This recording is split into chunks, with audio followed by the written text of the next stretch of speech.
This is a game that my daughter bought me a couple of weeks ago.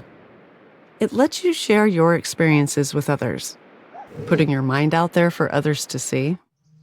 Well, welcome to me.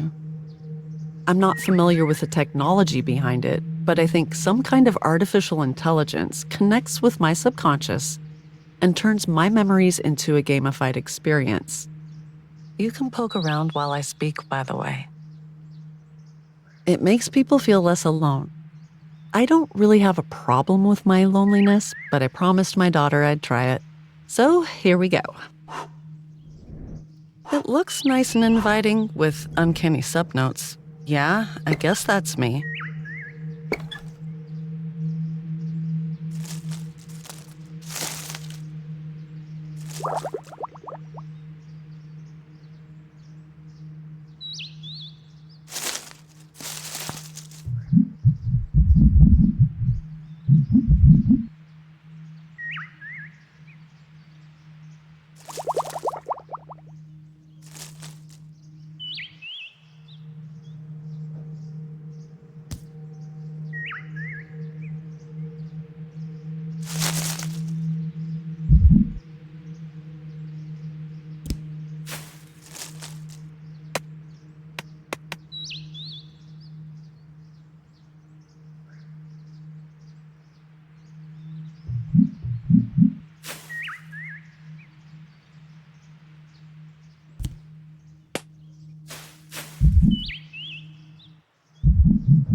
Let's start with this one.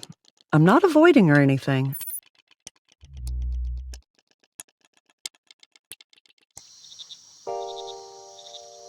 Normally, I'd dig a hole in me and then fall into it, but this time I decided that instead of falling in, I would willingly go in. But I need a set of tools to do this. First of all, I have to be able to see things from a distance. I'll need a cover to protect me from the outside world, legs to stand still or escape, and some power within me to keep going.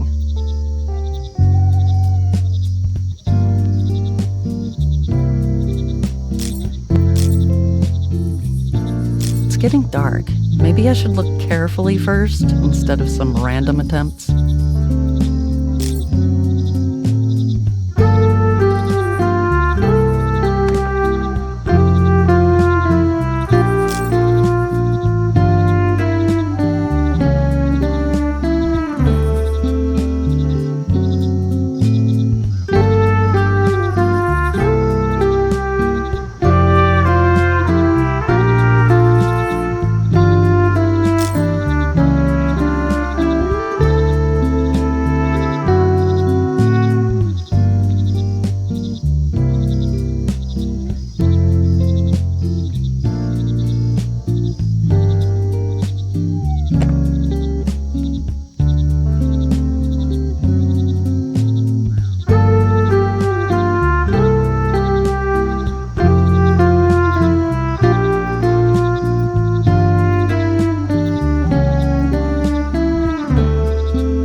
All right, I'm ready for a fancy retrospective now. Oh, that one. This is not an era I'm particularly proud of, I'll say that.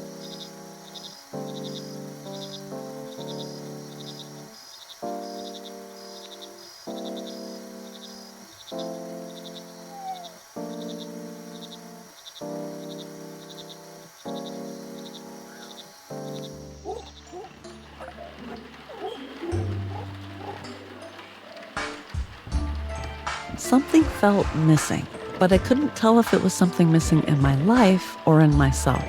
So I heeded a call, still unsure if it was from life itself or from within me. That in itself is a difficult distinction, whether something belongs within me or outside of me. Inside becomes outside sometimes. Then you realize there's nothing left inside. You're empty. Here's something to focus on. Emptiness.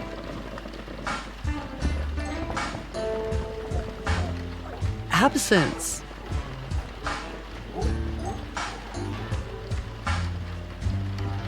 Lack.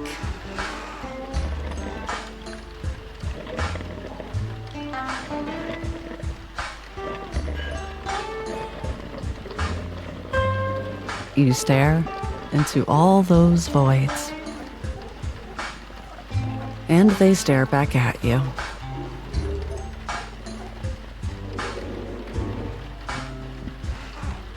Gazing into space.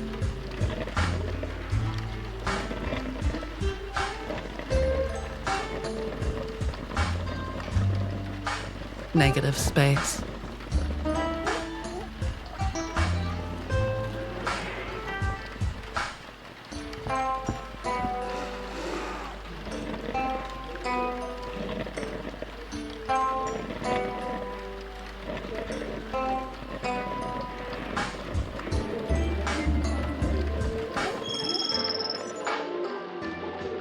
I have fought a serious battle here to explain in a contextualized way that things exist in the spaces between other things. It's nice to be able to ask for help, isn't it?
Then this emptiness starts to make sense. The nothingness turns into something. Being needed by someone gives you a power you didn't even know you had. Then, when that need is gone, you realize that you have defined your own value through the needs of others. And it can be tough to find your own self-worth again, totally independent from someone else.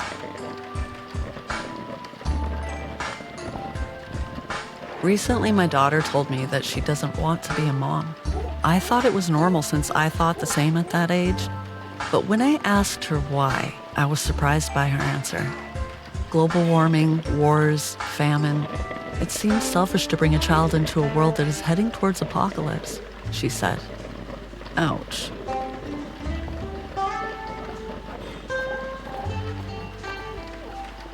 I have never been a fan of small talk, and I'm already exceptionally incompetent at it. It makes me scream in my head with a frozen smile on my face. I yearn for meaningful conversations and silences worth sharing.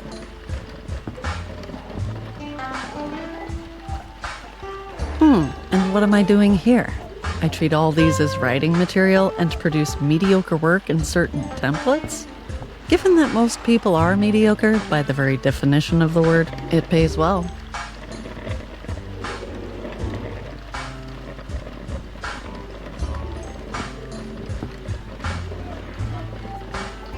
You realize the value of time when you lose it, like everything else.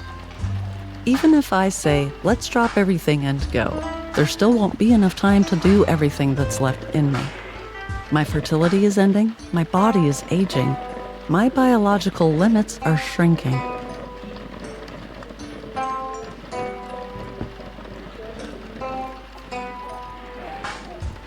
As a grown woman, I feel like I'm in the group of people with the smallest margin for error. It's like everyone's just waiting for me to slip up so they can speak their own truth. OMG, you feed your cat with that? Oh, you buy toys for your child? We encourage ours to make their own toys.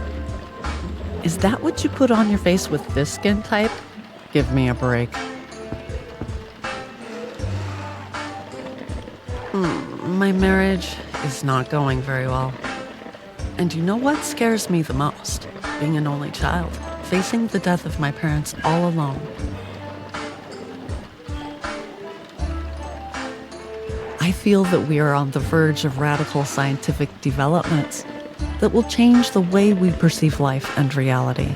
Right now, I am making a promise to myself that no matter how old I am, I will not be one of those old people who say, I'm too old for this, to new technologies.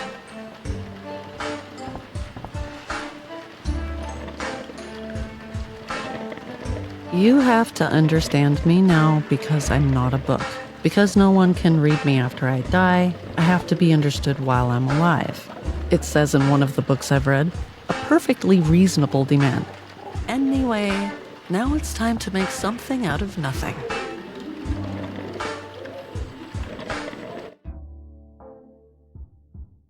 Actually, I don't really feel like going there right now, you know?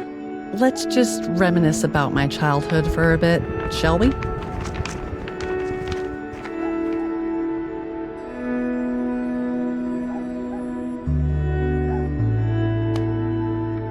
Tough love, you say. Okay. I am brave enough to think about the things I've done. So, I was here getting some inspiration for my book.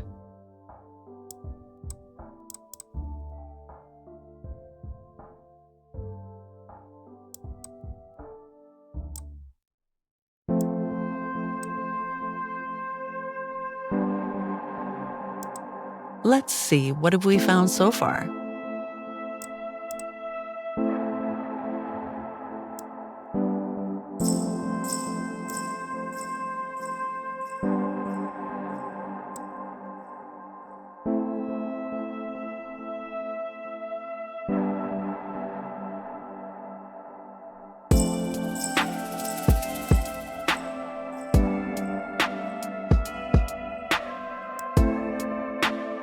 If I take this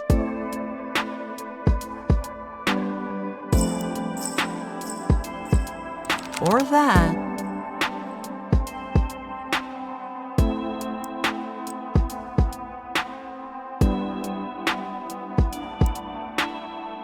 And that.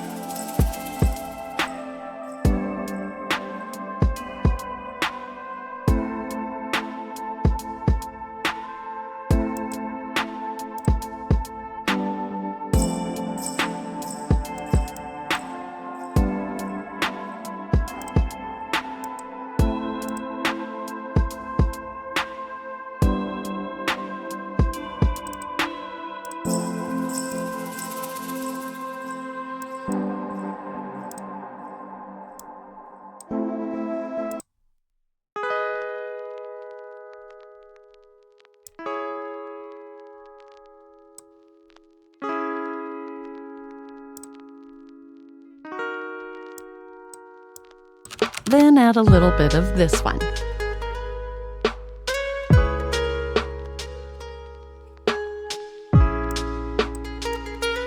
And I combine it with that.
It's ready to be sent, I guess.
These job emails are like a competition to say the least with the most words.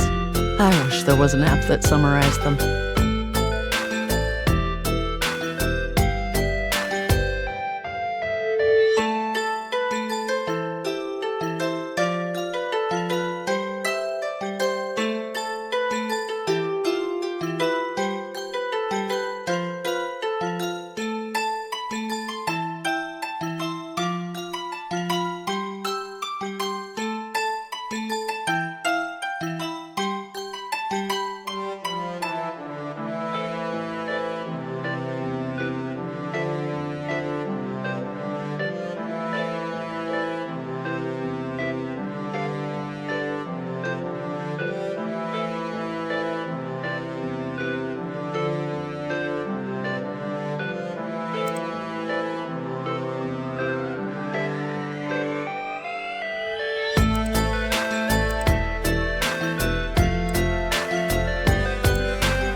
What should I change now?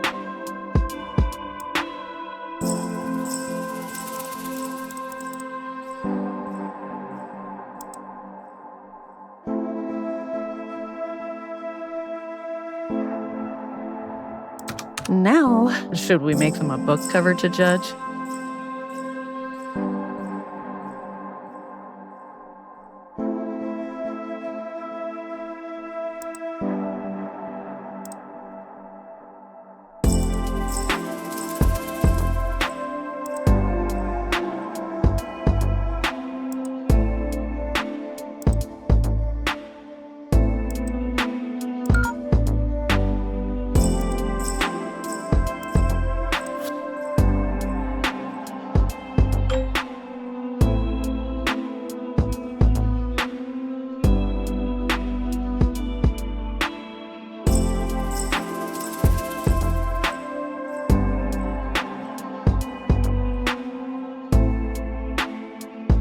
My book had been approved and I thought I deserved some celebration. Yay, cha-ching, fulfillment, blah, blah, blah, whatever. You get the idea. We can skip this part.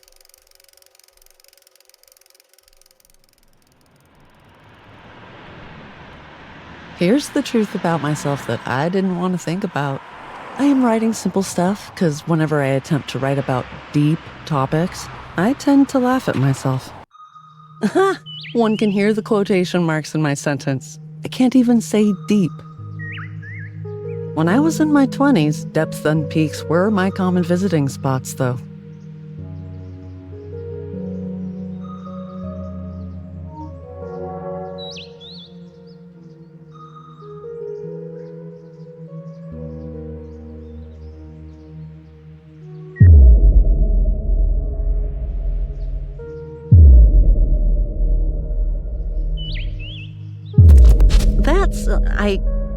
Let's stay away from there for now.